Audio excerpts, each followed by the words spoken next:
Hey, this is Mrs. Warren. If you are watching this, then you were absent on Thursday, April 4th. And we're continuing to talk about the Civil War today, but we're going to concentrate on the presidential speech. As soon as Abraham Lincoln was elected, all of a sudden, everything breaks loose. 7 states secede from the Union, followed by 4 after the first battle we'll talk about tomorrow. And we're going to concentrate on the 2 major speeches given by both presidents. Underneath the T-chart that you made on page 69, please add these to your notes. Abraham Lincoln was elected, 7 states seceded. The 7 states, followed by 4 later, they named themselves their new country, the Confederate States of America, and they chose a new president, and his name is Jefferson Davis. Please stop the video at this time and write these notes on the bottom of your T-chart on page 69. As we told you before, the Southern states seceded and broke off from acknowledging the Constitution or the United States as their nation.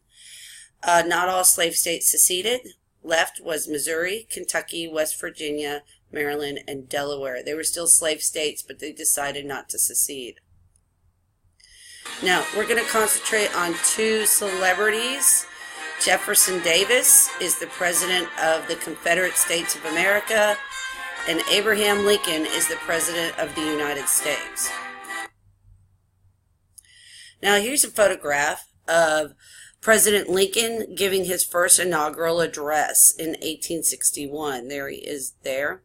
And in Montgomery, Alabama, President of the Confederate States of America, the seceded southern states, Jefferson Davis is giving his inaugural speeches. And we're going to look at these 2 speeches.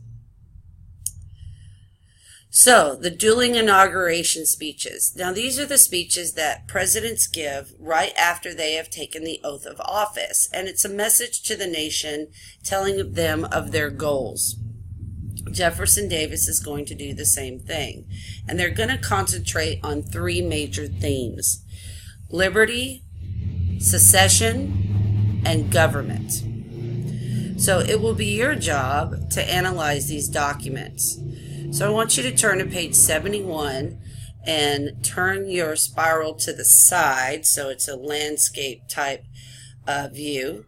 And you're going to title this page First Inaugural Addresses in 1861. And you're going to draw this chart on page 71. You might want to move this line right here over to this side a little bit further so you'll have plenty of space to write about Abraham Lincoln and Jefferson.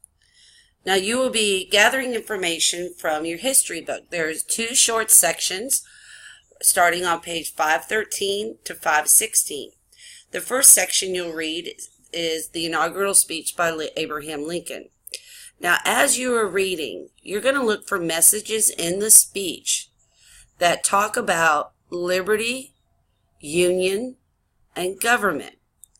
On your chart, you can see how they're spread out, and make those messages, those notes on those messages in the correct part of the speech. Now you're going to do this again, but then you're going to read the section on Jefferson Davis. And you're going to do the same thing on his side based on the reading. And you're going to see the differences between these 2 men and their messages to not only their country or their people that they are leading, but also the messages to one another. I'll check this when you come back, and of course you can borrow a book or take pictures of the book when I see you in class.